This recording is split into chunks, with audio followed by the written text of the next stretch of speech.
Welcome back to Micro-Digressions. I'm here with Oliver Traldi, and I think most of you know me as Spencer Case. So, Oliver, you're a pretty regular guest on this show, but I haven't had you Happy to on. be. Haven't had you on since I think the end of 2023 when you were releasing your new book on political beliefs. You've recently written this new article. I guess is going to be the focus of our conversation for this one. It's called Diffusing Academic Freedom, and it's in an outlet I've not seen before. Fusion? Is this a new magazine or just a new outlet for you? I don't know how new it is. It's not new for me either. I wrote a piece there about a year ago on the films of Whit Stillman, the conservative sort of comedy of manners, that the male Jane Austen of the 1990s, I call him, a great filmmaker who made a trio of films called Metropolitan Barcelona and The Last Days of Disco in the 90s. They're called The Young Bourgeois in Decay or something like that. But anyway, so I wrote that for Fusion about a year ago. And now I ran into Sam Goldman, the editor, when I presented this paper at the FIRE conference, whatever FIRE stands for now, Foundation for Individual Rights and Expression. They had a conference in Boston last October where I presented this paper, an earlier version of this paper, that version was co-authored with Greg Conti, a professor at Princeton. And I met Sam there and I asked him if he would publish it, and he said he would. So I got this magazine article out of it. Fusion is a project of AIER, which is a DC area economic think tank of some sort, but I sort of forget the details. This essay kind of largely came out of, I thought about it a lot as I was working at Princeton. I had this postdoc at the James Madison program there, and there were some sort of givens about academic freedom there. There was a sort of given story about academic freedom there, which had something, it was very Aristotelian. There was a telos to the academy, right? And that's truth. And then you throw in some John Stuart Mill about how to get to the truth, which is, free expression to some degree. And you get our policies of academic freedom. And the more I heard this, the more I thought that's not right. That doesn't actually justify the policies we actually have. It doesn't justify our practices in academia. It's probably the wrong way to think about telos. It's probably the wrong way to think about Mill. Probably the wrong way to think about the university. So I just decided that this argument was all wrong. Like literally every piece of this argument was completely wrong. So this essay was a sort of first attempt to explain why. This puts me at odds with I think basically the entire conservative sort of academic freedom establishment. I'm arguing against Robbie George, my old boss there, and Keith Whittington, who's like the conservative expert on academic freedom, as well as, Yuval Levin has written about this. And you're always seeing essays with titles like The Purpose of the University, The Telos of the University. Jonathan Haidt talks about the idea that there's a truth telos in the university. That's one of the foundations of heterodox academy. And I just decided that all of this was all wrong. So once I decided that, I knew I had to write about it because there's nothing I'm better at than sabotaging my own professional and social prospects by writing. Okay, so I suppose, yeah, let's start with that. What's wrong with the idea that the university serves some kind of function or has some particular purpose to fulfill? I think that seems accurate at I guess it's sort of, it gets complicated if you look at it in too much detail. We'll get into this in a minute, but just at a very general level, if a kid is asking, what are hospitals for? They've got something to do with healing people. What are newspapers for? What are media organizations for? They've got something to do with getting information out to the world. And then, discovering and disseminating truth. That's what universities are for. Now, each of those stories is going to become more complicated as you dig into the details and the specific social context. But it seems at looking at it at 30,000 feet or something, that's an accurate way to describe it. Is that not right? Yeah, I don't think it's quite right. I mean, one reason that it's not quite right is just a very, very simple reason that has to do with what happens when you disaggregate a group or an institution, which is that, and this will be true of the hospital as well. You look at all the individuals and they're all going to have different goals than the institution does, right? And so there's all these complicated philosophical questions about group agency and what it even means for a group to have a purpose, right? So that's one type of issue. Um, But yeah, in the university, I think there's a much more straightforward issue, which is that if you go into a lot of university departments, they either what they do either has nothing to do with the truth, and I'm talking academic departments. I'm not talking like what does the event managers have to do with the truth. I'm not talking about that. I'm talking about core academic departments. Many of them either don't have the purpose of finding the truth or sort of don't really expect to. So if you think about philosophers, if you say, well, we're going to judge this philosophy department based on whether how many philosophical truths it produces. I think you and I would both agree that this is going to be a very odd way to judge a philosophy department, and that among other things, there's going to be just to know nobody's going to be there who can tell you whether they've done a good job, right? Whether this department is going to have done a good job. But then the most obvious counterexamples are things like music departments or drama departments or art departments, right?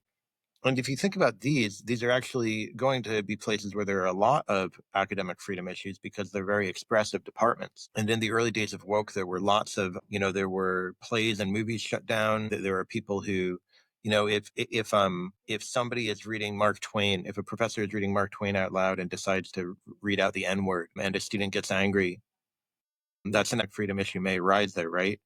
But it's not clear what saying the N word, like, what does that have to do with truth, right? It's the truth of what's there in the book, I guess at some level. Now, it's true that, one thing I've thought about since writing this article is maybe there's some like really, really long story where you say, well, in the grand scheme of things, students being able to deal with hearing the N word from a book written in the words will help them discover the truth to some degree. And I actually think there might be something to that story, but it's certainly not going to be the case to me that even that is not going to make sense with the sorts of arguments that have been put forth. So the million argument, right? It says, well, if they don't hear this perspective, if you don't hear the arguments for it, then you won't actually have a good case against it. Well, what does saying an ethnic slur when you're reading a novel, what does that have to do with any arguments for or against anything, right? At a Heterodox Academy conference, I heard this story about a production of Heathers. They had theatrical version of Heathers apparently has a lot of ethnic slurs in it, and there was a sort of push to have them all removed. I don't remember if the push was successful or not. Well, I'm very much like, yeah, it's an academic freedom issue. If they want to put the production on with the slurs in them, I say, what's better than a good ethnic slur, right? But it's not clear what that has to do with the truth, and it certainly didn't have anything to do with the truth in the million presentation of the argument, right? Which is very much sort of like the point of it is you're going to you're going to hear the arguments and the counter arguments, and you're going to weigh the reasons, and you're actually going to be justified in your beliefs. There's going to be no dead dogmas, right? I don't think including the ethnic slurs in a play has anything to do with that. So I think there are all these things that come up in academic freedom contexts that have nothing to do with the truth or knowledge or any epistemic aim. And I also think that there are places where there are situations that have to do with truth or knowledge where we don't actually abide by the million framework. So there are situations, for example, where I truly support things not being said and not being published or being retracted, right? So a case of fraud, scientific fraud, I think should be retracted and should no longer be published. Now, why is that? Well, who knows? Maybe it's because I'm a bad million, right? But it seems to me if you believe in the million argument in the most straightforward way, then I'm not a Mill scholar, right? Mill scholars might find a way to get around this, but I did teach Mill in the spring on liberty and utilitarianism. It seems to me that Mill could just say, well, having the fraudulent data out there just means that, people hear the best arguments for the fraudulent data being true and they hear the best arguments for the fraudulent data being false, and they come to their own conclusions, right? And there'll be, it'll be better epistemically because they've been exposed to this fraudulent data. Then just something very straightforward like what you decide to put on your syllabus or what goes into peer review, right? There are things that I won't put on a syllabus, or I'll say, I've never approved a paper in peer review. I've the best I've done is major revisions. I've never even said minor revisions. And it's because I think some things are so dumb that they shouldn't be out there yet, right? Or so dumb is obviously the wrong word, but you know what I mean, right? They're not ready. They're not ready to be part of the epistemic commons. It's not clear what a million analysis does with this, right? And so, and there I'm the one who gets the academic freedom, right? If somebody comes down on me and says, no, you're being a bad John Stuart Mill person, you have to accept this paper because by the arguments of John Stuart Mill, it will improve the epistemic commons. My academic freedom is being violated, right? So my academic freedom includes the freedom to censor, the freedom to exclude, the freedom to, you know, insult, the freedom to disempower certain arguments, certain points of view as not worth my class's time, or as not worth a journal's time or a conference's time, right? Or as not worth my time. And so it's very difficult for me to see what this sort of Aristotle plus Mill approach does with these cases on both sides, both the cases of academic freedom that don't seem to have much to do with the truth, and the cases that have to do with the truth, but the academic freedom actually seems to go in the other direction. Okay, let's talk about the art case. I think in the main, you're probably right here, but I think maybe the case is a little bit more complicated. I think you could argue the connection between saying the ethnic slur and the truth,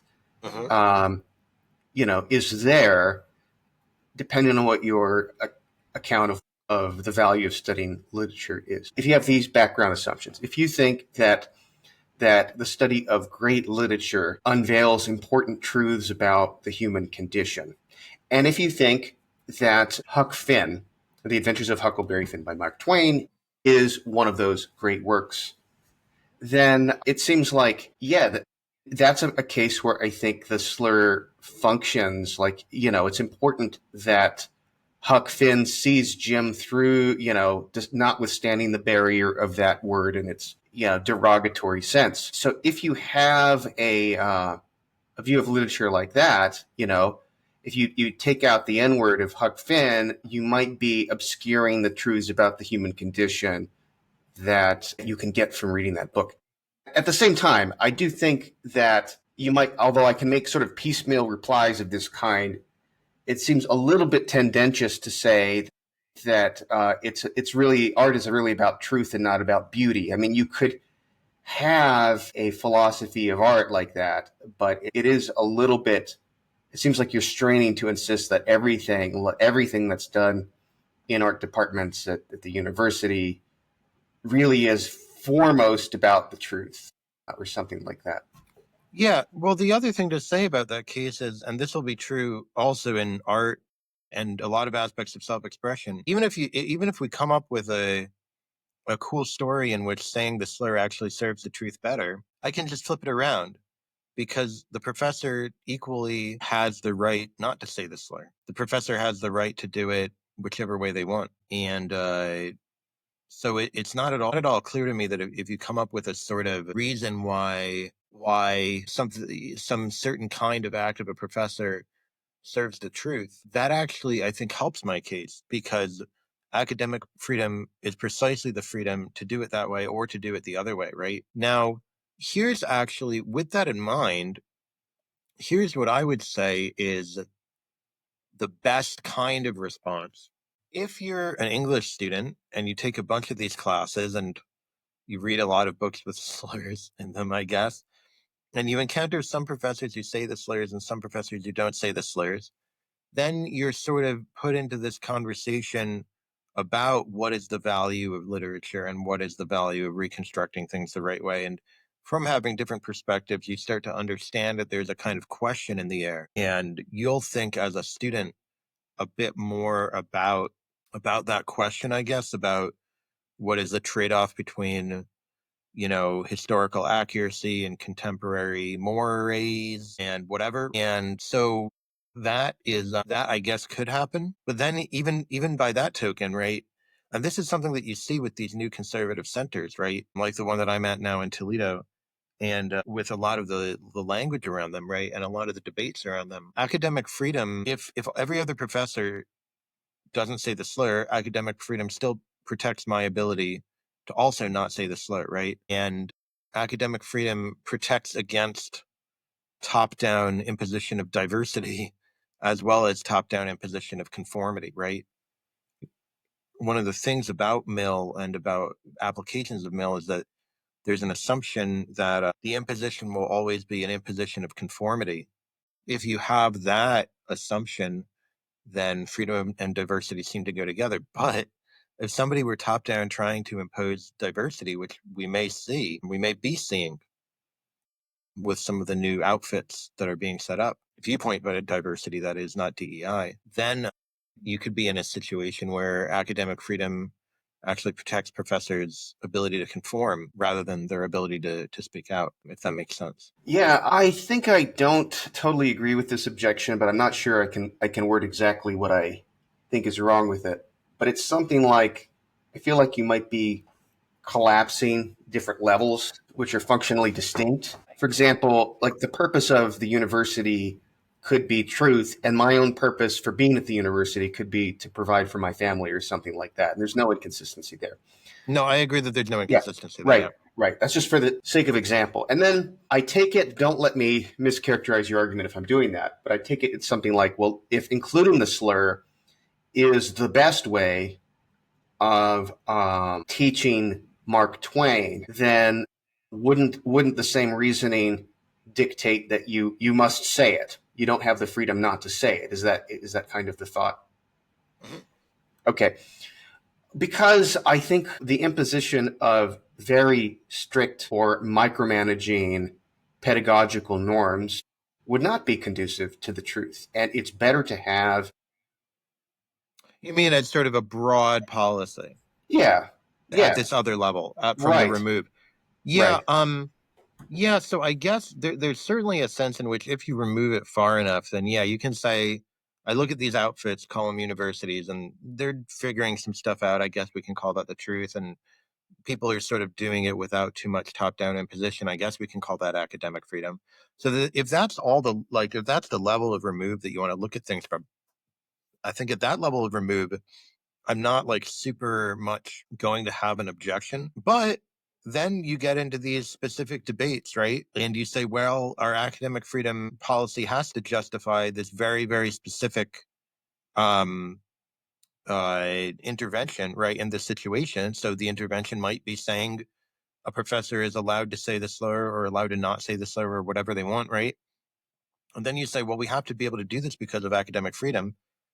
Then if the justification for the academic freedom policy is from this like looking from Mars with a telescope at the Earth kind of remove, then people can just say, well, look, we're figuring out the details, right? You had this thing from far off, and we're figuring out the details that actually once you get into the details, you can weigh academic freedom against these other values.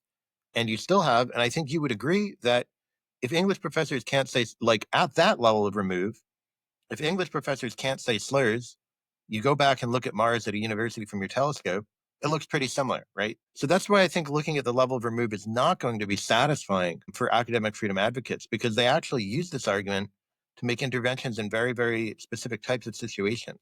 They care about things like, there be, should we rescind this is an argument we got into a year ago at Princeton, well, over a year ago now, but I forget if it was UT Austin or UATX or some UT Dallas, I forget, somewhere in Texas, I think. But there was an invitation to RFK Jr., to obviously who now is prominent in the government. But there was a question of whether this invitation should be whether it would be an academic freedom violation to sort of suggest to the professor who invited him to rescind the invitation because of his anti-vax stance, right? Well, you have a lot of things going on there, right? You have somebody who's actually not even part of the university community. You have a stance which you say is harmful. You have an event which isn't really part of class.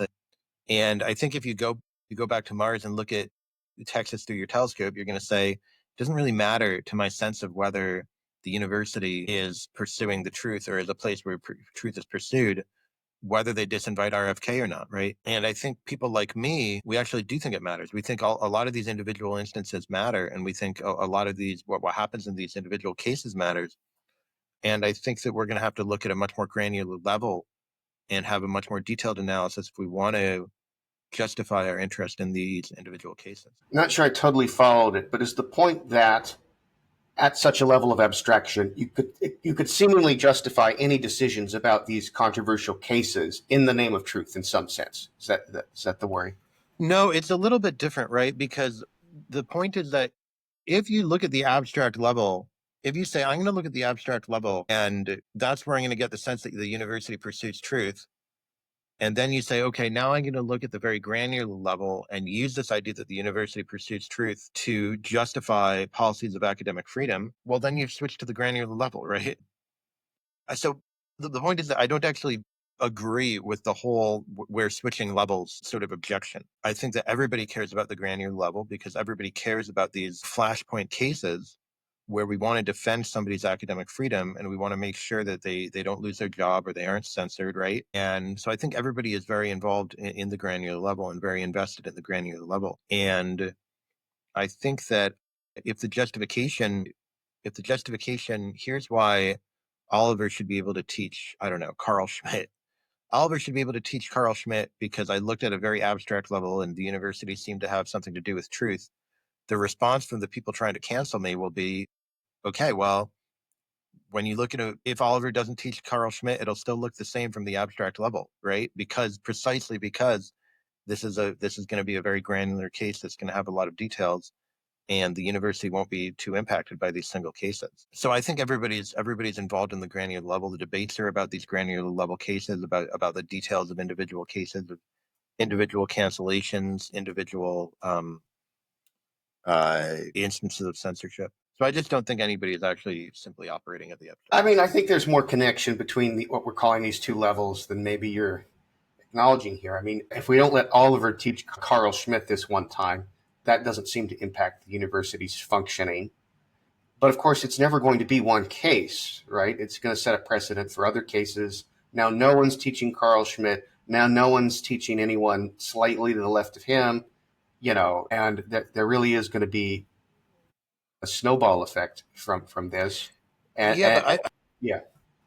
I don't think that that's normally the way that we think of an academic freedom violation. I don't think it's normally that we say, look, so I think there's a few things to say about this, a lot to say about this, actually. First of all, it's not the way that we normally think about a rights violation that I deserve to have my right. My right gets protected because of what might happen to other people if my right gets violated in some sort of downhill snowball effect, right?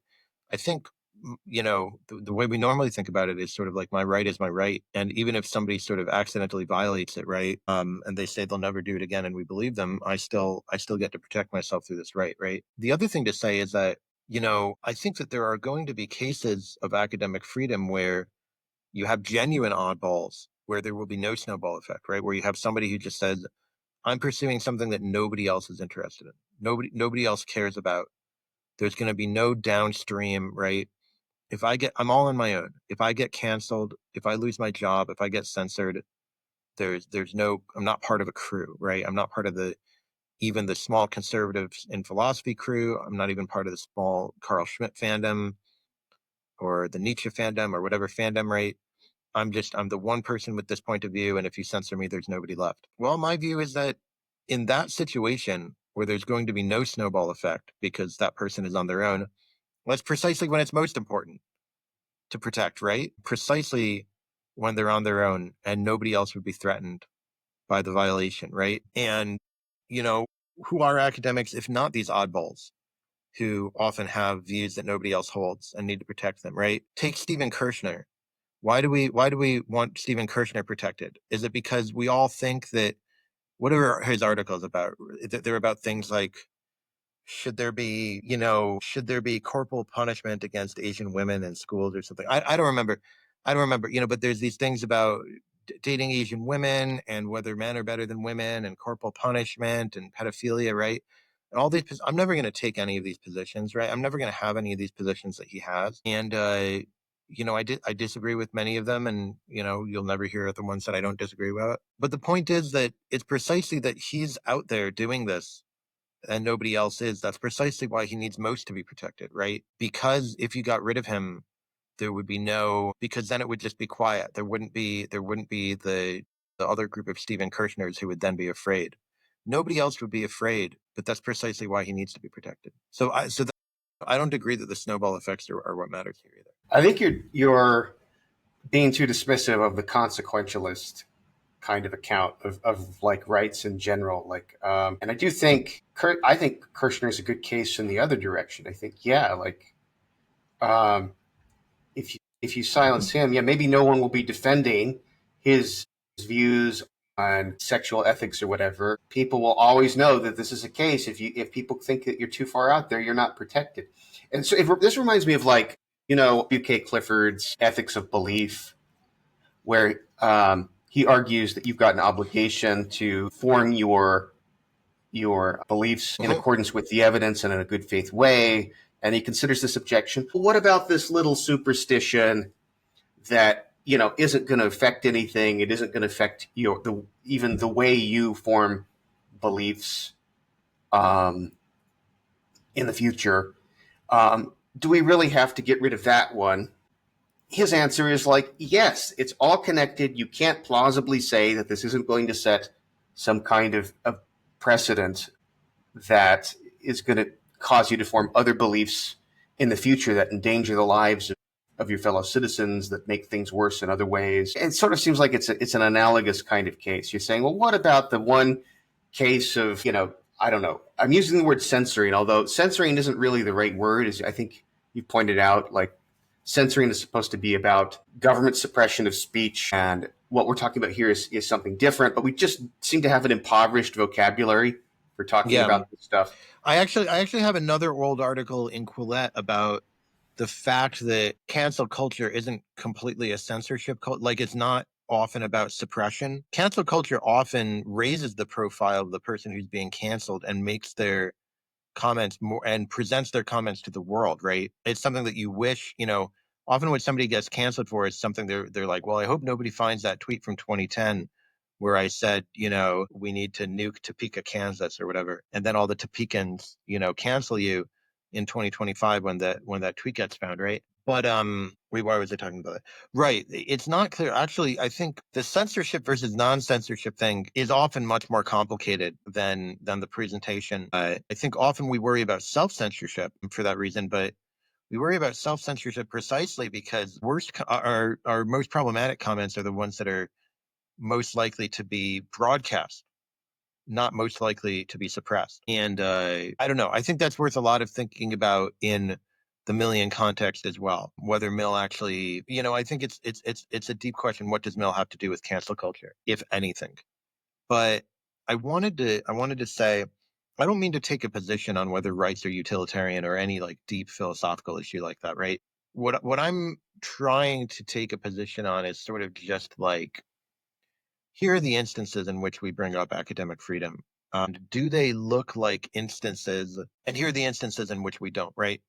And I'm just looking at the pattern and saying, are these instances in which the university having a purpose of truth and open dialogue serving that purpose, are these largely instances in which those two considerations are at the forefront of our mind when we say this person should be allowed to do this? And I just don't think that they are in like core cases of academic freedom. Now, they are in some of the difficult cases. I think they actually might be. So, like, for instance, in the Robert F. Kennedy Jr. case, even though that is somebody from outside of campus, not an academic himself, not in an academic, in some sort of public event, that is a case where saying, actually hearing, sunshine being the best disinfectant and everything, that's like a reason to hold that event, right? That's the reason not to disinvite Robert F. Kennedy Jr. And I guess my view is that a lot of the things, I would want my academic freedom to be protected for are not like that, right? So I think that, the include versus exclude thing, I think is like just a really powerful one. I want the ability to put Robin DiAngelo on a syllabus if I want to, and I want the ability to exclude Robin DiAngelo from a syllabus if I want to, right? I want to have the power, not simply the power to put a lot of viewpoints out there, but the power to say the student should not have to deal with this viewpoint in this class. That's not what we're talking about in this class. That's not what we're dealing with in this class, right? Or it's too stupid, or they'll get it elsewhere, or the arguments are bad, or I just don't feel like doing it, right? I just don't feel like doing it this year. Maybe next year, right? At my last job in Tulsa, there was a heavy Catholic influence. So there was a lot of St. Augustine and Boethius and St. Thomas Aquinas and Dante. They're all great texts, but If I were teaching this year, I think I would say no more medieval Catholicism. You know, I'm taking a year off, right? And I would just want that. I would want that ability. I want the ability to make that decision, and I think that's part of why people become academics, right? People become academics because they say, I want to, in part because they say, I want to do things my way. You know, why is being an academic better than being a journalist in many ways? Well, it's because when you're a journalist, you have a boss who says, this is what you'll write about this week, right? As an academic, you think, well, I'm going to write about what interests me. And I think this sense of having the power to say yes and no to things is very, very different than the John Stuart Mill type view.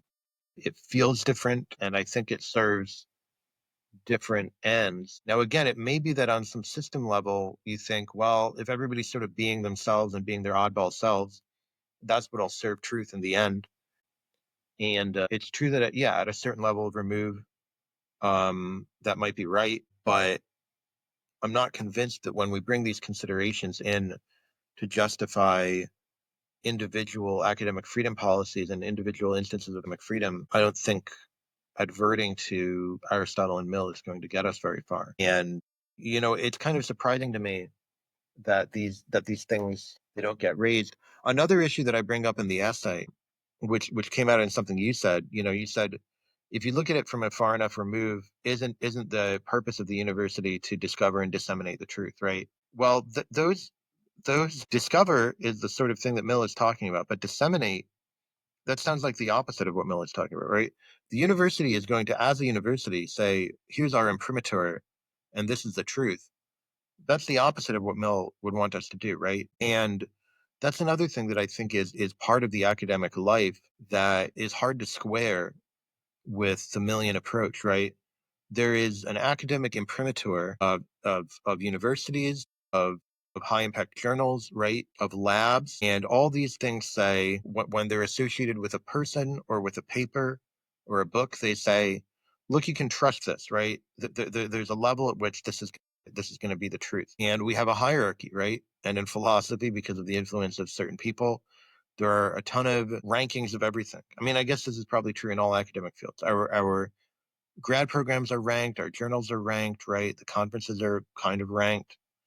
And so there's this, some things are more trustworthy than others. If you're in the business of disseminating truth, then you do want that, you do want to be able to stamp something and say, you can take this to the bank, right? We did this study, you can take this research to the bank, right? That's why outside of academia, everybody says, have you read the science or do you trust the experts? I was watching this ridiculous, there are these, Mehdi Hassan, who's this ridiculous British journalist, went and talked to these 20 Oh, ridiculous I find him college insufferable. students. He's insufferable, but the students were even worse, to be honest. They were all like, I read Carl Schmitt, so I'm a fascist now. It's just like horrible, horrible stuff. But there was this one exchange where they were just going back and forth. Are you an economist? Are you an economist? Right? They were both yelling at each other about how the other one isn't an economist, right? And this is part of, right, this credentialing and stamping mechanism is part of what you're in the business of when your business is disseminating the truth. It's saying, here is the truth, right? And you should just believe this. You can take this to the bank. I think that's very hard to square with Mill, who would say, well, the Millian perspective is we should be questioning that, right? That, it could never hurt to have somebody who's not an economist say, well, here's my objection. I don't really see how the purpose of disseminating the truth can be squared with Mill at all. So once you throw that in, it's all truth. These are very different things. I'm not sure. I'm not sure. I see the tension there. Why can't it be the case that it's good that there is this sort of hierarchy of experts, but it's also good that occasionally you say, "Hey, I'm not an expert in economics. I'm an epistemologist or whatever." But it seems to me that you guys are all making this mistake. What do you say? That seems fine, right? Where's the tension? I agree. Both of those things are fine. Okay, so what's the tension that you're talking about here?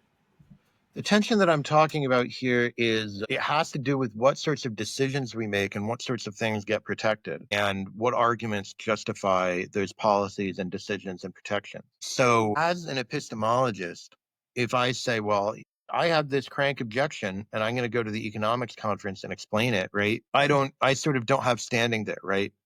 And that's because academic freedom protects the ability of the conference to decide what standing I have, and because there's this credentialing and stamping mechanism that is part of university life that has to do with, I guess, this purpose of disseminating the truth. But it's not clear to me that in Mill, right, Mill would just say, well, if the epistemologist says some dumb stuff, it'll just put more sunlight on the things that you actually believe, right? Letting this person in will just always improve things. I think that one of the points here is that the Millian rationale is pretty blunt. And I'm not saying that Mill, I'm saying the way it's applied. I'm not saying, again, I'm not a Mill scholar. I'm not saying you won't be able to go in there and find the right distinctions or whatever.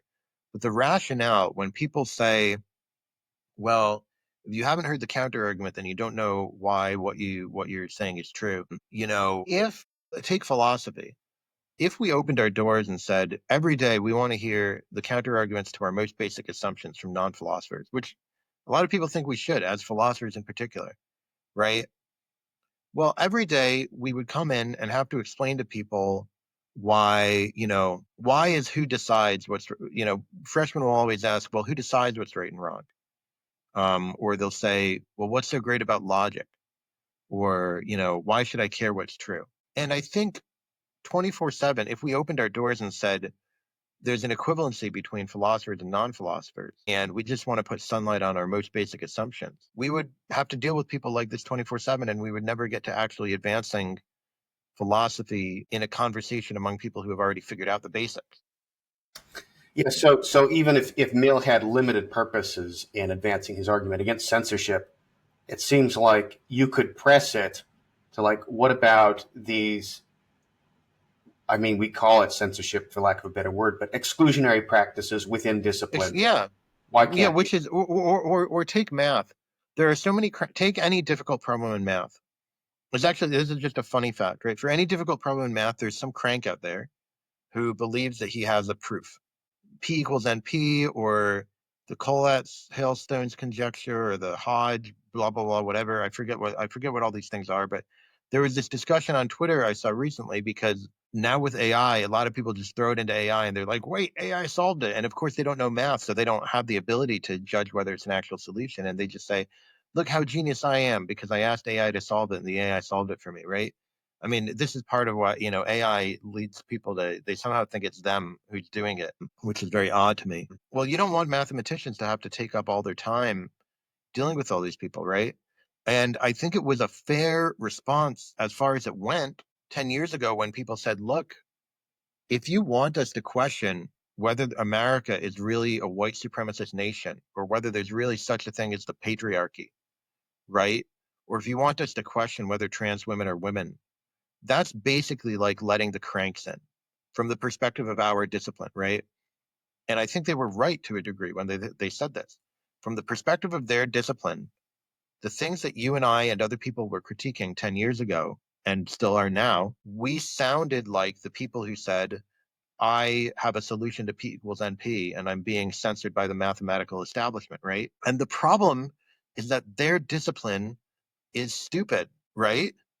But we can't over, you can't take their discipline as stupid case and sort of form your whole philosophy of academia around it, because you still need to think about, okay, what happens when we fix the disciplines and people just want to do their philosophy, or just want to do their math, or just want to do their science, right? Um, and I think it just makes sense. We have to exclude some people to actually have, like, in terms of our attention and our resources, our money, students' time, our time, we have to exclude some people just to do our work and just to be able to spend our time productively, right? And I think that's the same perspective that the woke academia had 10 years ago.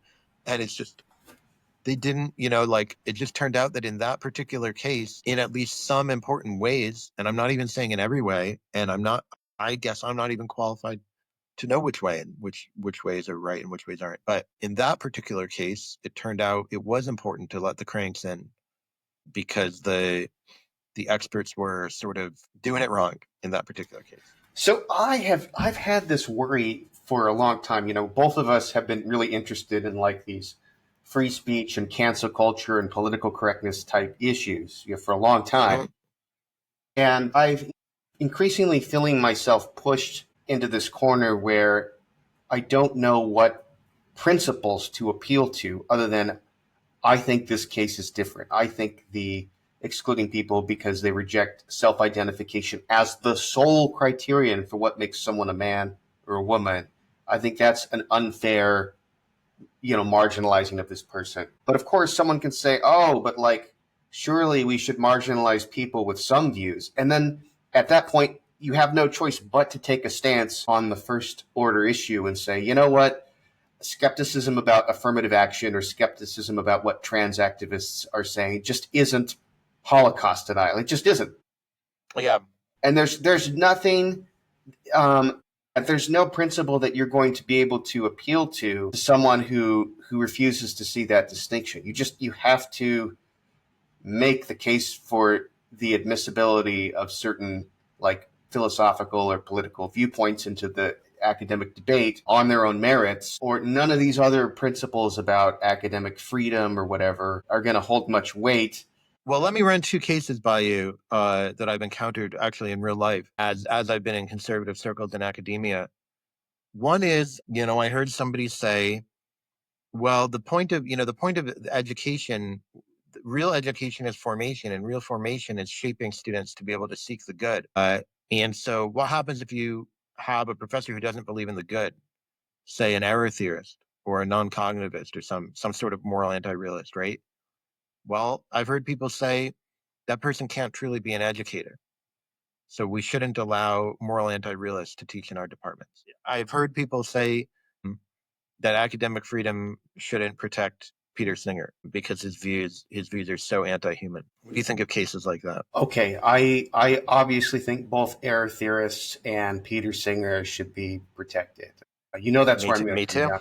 I mean, yeah, I couldn't disagree with Matt Lutz more on the meta-ethical stuff. I mean, I suppose he could be an expressivist. Then I would disagree with him even more. But I think being an error theorist... It's my least favorite form of moral anti-realism as well. I agree.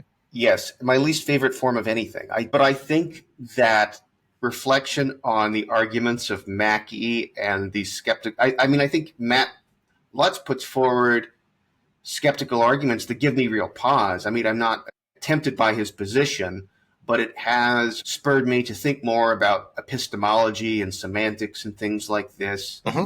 And so it just isn't true that professors like this are incapable of helping you uncover truths, even though they've got faulty viewpoints, in my view. And Singer is an easy case. I don't accept Singer's views on abortion, but the stuff he's written a lot of very stimulating stuff over 5 decades. He ought to be included. And I am embarrassed, honestly, reading some of the conservative stuff against Peter Singer. I'm just like, oh my gosh, you guys, you're embarrassing me. But probably each of us has built up a certain resilience for hearing really counterintuitive positions that just the public doesn't have. It's probably part of it. Yeah, it's true. I mean, one thing that I've thought about recently, I was thinking about this just yesterday when this young woman, Flo, published this piece about, would you sacrifice one human or 10 to the 100 shrimp or something like that? And it's just one of these things like in analytic philosophy, like it's just like another day at the office to think about this sort of thing, right? And a lot of people were like, well, shrimp don't have any, it's like ridiculous to think that shrimp could have moral value, or like it's, that number is too high for humans to even be able to conceptualize and stuff like that. And I just sort of like, I don't know. I think you're right that we build up, a lot of people are like, well, thought experiments are like a bad way to engage with ethics. And it's just like what we do, in analytic philosophy, it's what we do. I do think that there's a sense in which analytic philosophy, we're always going to be at odds with basically we are always going to be, we do things in the weirdest way from basically everybody's perspective. And it's always going to cause problems eventually. And with any political movement, with the woke or with the conservatives, maybe the real political homelessness is just being an analytic philosopher. So yeah, I think we have antibodies for this stuff. But yeah, I do think You were saying that there's no principle that distinguishes the woke case from the other cases.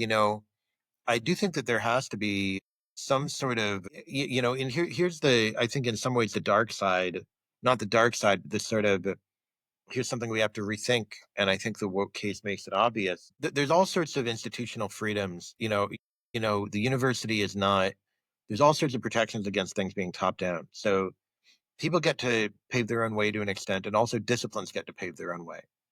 Um, so disciplines get to decide these are the requirements for getting a PhD in our discipline. These are the requirements for publishing in our discipline. These are the requirements for getting tenure in our discipline, right? These are the sorts of classes that we teach in our discipline, right? Nobody from chemistry gets to come into philosophy and say, well, metaphysics and epistemology should really be one class. You can't have two separate, like, that's ridiculous to have two separate classes. It would be insane to think that somebody could come in to a philosophy department from some other discipline and wag on about that sort of thing. But I do think that, there's this issue of first, and this is something I wrote about starting like 8 years ago, and it's been tough to take up.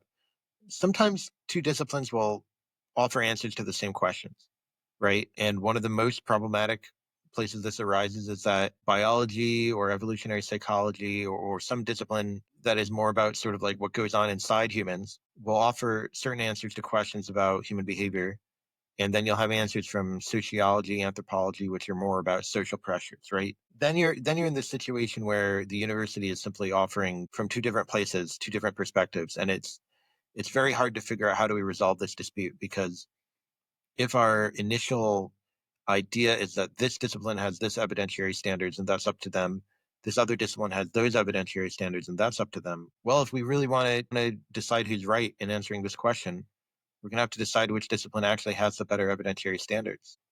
So in general, I think the difficult part of the sort of freedom that you get in the university is that it leads to this situation where you can have these runaway disciplines that don't have good enough standards. And it's part of academic freedom, and it's part of not having a top-down university that they be allowed to do what they do, right? If if the university went down into a gender studies department and said, you guys have to stop publishing bullshit with no evidentiary standards, that would be a violation of academic freedom, right? They're free to have no evidentiary standards if they want to, right? And so I do think, like, we have to think about the way that a lot of these things relate to each other. And yeah, I guess I agree that there's no principle that completely separates them, and it's not completely clear what to do about, you know, a lot of these things once standards have fallen. I think you're overstating it when you say it's within your economic, it's within your academic freedom to have no evidentiary standards.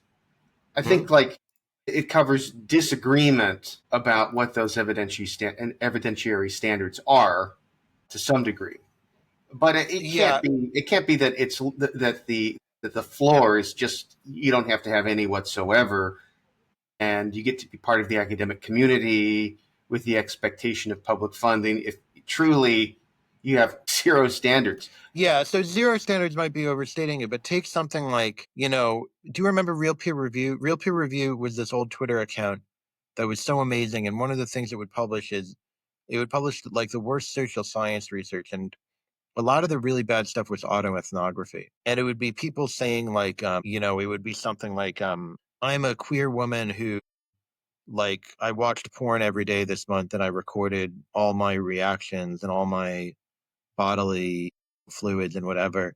Well, there's evidence, right? There's a sense in which there's evidence, and there's some disciplinary norms about how that evidence will generate a conclusion. So I guess you're right that there aren't zero evidentiary standards.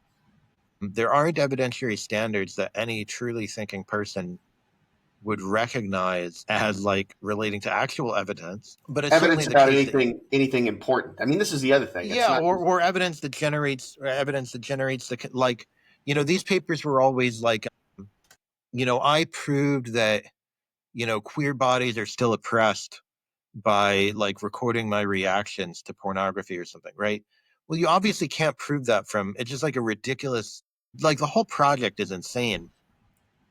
But even if this person had not made that logical leap at the end, like the purpose is just to collect, factual evidence about my reactions to pornography, and it had been done scrupulously, and the results had been accurately reported. Okay, you've got truth. You've got truth. It would still be an n equals one, right? Like it would still obviously not be scientific in any recognizable way. But then, look at the debates within philosophy. In my papers, I do what's sometimes called intuition mongering, right? I say, well, here's a case. This case obviously goes this way. And so, I mean, in a way, that's my academic freedom paper, right? I'm like, what's our intuition about these cases? Like the Heather's case, our intuition is that this is a case of academic freedom. Somebody could easily just say, this isn't real evidence, right? Like real evidence is like you're in a lab doing experiments. You're just thinking about stuff, right? Yeah, this is Lance Bush. Yeah. My old friend Lance from Tufts. Did you know that he and I did a master's program together at Tufts?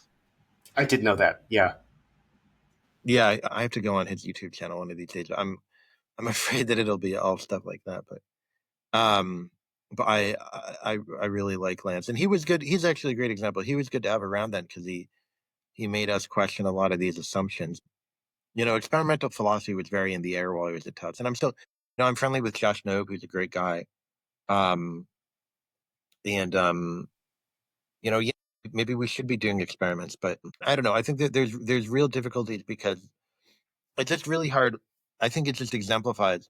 It's really hard to say, yes, part of intellectual responsibility that in some sense I'm open to the critique that, say, the use of intuitions in analytic philosophy is just not intellectually responsible. And on the other hand, I also believe that academic freedom supports my right to ignore that and say, look, I just want to go and do my work, which is intuition mongering. And that's just the work that I want to do. And nobody gets to tell me that that's not good work. Now that I've jumped through certain hoops, right? Well, they can tell you that. They just can't stop you from doing it. Nobody can stop me, right? I'm protected. So yeah, I think these are difficult questions, and I want to continue trying to answer them. I don't think I've come close, but I hope this conversation has at least explained a little bit more about why this sort of, if you take a bird's eye view, it looks like something has to do with truth. It just doesn't seem like it's enough for me, right? There's a lot of complexities to what we actually do and the things that we want to support. I just want to bring up one other argument. I was expecting you to raise it. And I don't think you ever did explicitly, unless I'm overlooking it. But I was expecting you to say, if you take such an abstract account of the university pursues truth to justify or to explain the rationalize art programs by their connection with truth, then it's but a small step to say, well, then fine, activism is connected with truth in the same tenuous way. And now you're off to the races. You've got your truth norm, but your truth norm isn't doing any work for you at that point. Yeah, so I actually think this is good. It's a great point. I hadn't thought of it. That's why I didn't put it in there. But yeah, I think that from this bird's eye perspective, you could tell some story for basically anything about how it leads to the truth or how it generates truth, right? You could say activism, well, political activism precisely is, a mechanism for putting students in contact with a lot of different viewpoints. And of course, it'll make them think about whether they're right about politics because they're going to encounter people who disagree with them all the time. So, maybe actually a class where you just go and protest things and everybody yells at you about how stupid you are. Maybe this is the best way to turn students into truth seekers, right? So I think this is the sort of thing where it's really easy to come up with some story about how it could be that this would lead to the truth in some way. It could be that this would lead to more writing the truth or students becoming better truth seekers or whatever, right? And it also feels like it could be the complete opposite, right? And maybe we need like empirical, I don't know. Obviously, as a philosopher, I hate that, but maybe we need some studies about what actually turns people into truth seekers. I don't know. Just one general point about the kind of conundrum you're encountering here. I think there's something general about this, like in ethical theory, that you've got your general bird's eye theory. Maybe let's just say it's utilitarianism because it's an easy example. And then you've got your practical day-to-day, how do we decide what's right and what's wrong? It really does seem that this is a frustration I have with some utilitarians, that appeals to utilitarian rationales for certain decisions seems like confabulatory. Like, you have your intuition about what you should do, and then you have your theoretical commitments. So you reinterpret that intuition as a prediction of what's going to generate utility, and it seems entirely post hoc. Yeah, I do think psychologically that's probably what goes on in many of these cases. But it is okay to have, your, I think, the practical side and the theoretical side at arm's distance from one another. I feel like it's okay to burrow the tunnel from both ends, as it were, to be thinking practically, like from a ground up level, about how to deal with particular cases, but also having thoughts about what justifies this whole framework. Yeah, no, I agree with that. I think your perspective is a little more sophisticated than my target's perspective, which and this is why I mentioned Aristotle. So I think the Aristotelians, what they're going to say is like, look, once you know that something has a telos, you apply that telos to everything and you say, are we following our telos, right? Sort of like a mission statement. Actually, some of them think you actually should just read the telos off of mission statements of universities, which to me sounds insane because the way people write mission statements is just, I just don't believe in mission statements. I think it's for insane people. But basically, like the idea is, it's like there's a scene in Office Space where some consultants come in and they're like, with every decision you make, you should be thinking, is this good for the company, right? And it sort of feels like that's the way a lot of these people think about telos, right?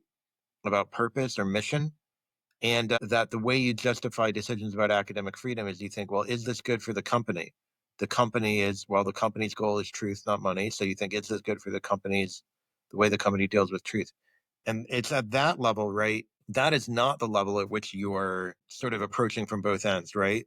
That is the level at which you're saying, okay, I've gotten my bird's eye view, and now I have to go into all the little niches and make sure that they fit my bird's eye view. And the truth is that I just think they don't. I think what we do with academic freedom does not fit the bird's eye view. Well, Oliver, this has been a fascinating discussion as Yeah, always. this has been great.